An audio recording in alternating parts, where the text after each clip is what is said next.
अस्सलाम वालेकुम viewers, welcome back to Usma Zaman kitchen. आज मैं बना रही हूँ पिस्ता ज़ाफ़रान कुल्फ़ी। बहुत ही मज़े की बनती हैं। वीडियो को लाइक लाज़मी कीजिएगा। पैन में 1.5 किलो दूध ऐड करेंगे, बॉयल आने देंगे। बॉयल आ गया है। ये ऊपर मलाई से पता चल रहा होगा दूध कितना गाढ़ा है। 2 सब्ज़ इलायची के दाने ऐड करेंगे, इससे बहुत ही प्यारी खुशबू आएगी। ज़ाफ़रान 1 चुटकी,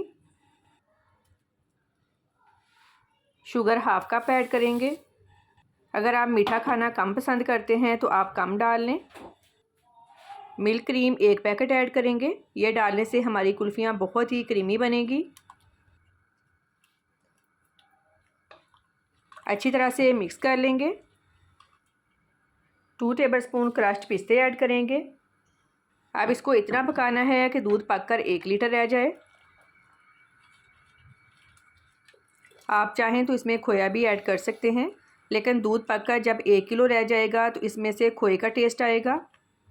मसलसल चम्मच हिलाने की ज़रूरत नहीं है, वक्फे वक्फे से चम्मच हिलाते रहें। दूध पककर 1 किलो रह गया है। फ्लेम बंद कर देंगे। अब इसको रूम टेम्परेचर पर ठंडा कर लेंगे। दूध ठंडा हो गया है, ये देखें कितना गाढ़ा लग रहा है।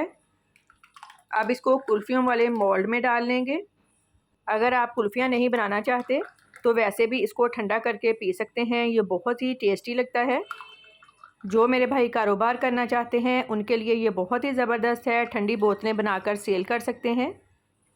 अब इनको ओवरनाइट के लिए फ्रीज़र में रख देंगे। ओवरनाइट फ्रीज़र में रखने के बाद निकाल लिया है, कुल्फ़ियाँ जम गई हैं। 30 सेकंड के लिए पानी में रखेंगे, निकाल लेंगे। बहुत ही आसानी से निकल जाएंगी। जितनी ये देखने में खूबसूरत लग रही हैं, खाने में ये कहीं ज़्यादा टेस्टी बनती हैं।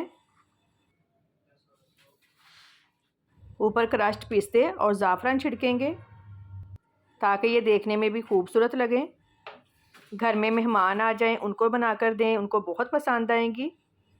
अब इन कुल्फ़ियों को आप ज़िप-लॉक बैग में भी डालकर रख सकते हैं। जब भी आपके बच्चे आपसे फरमाइश करें, निकाल लें और दे दें। उम्मीद है आपको मेरी आज की रेसिपी पसंद आई होगी। दुआओं में याद रखिएगा। आपके कीमती वक्त का बहुत बहुत शुक्रिया। अल्लाह हाफ़िज़।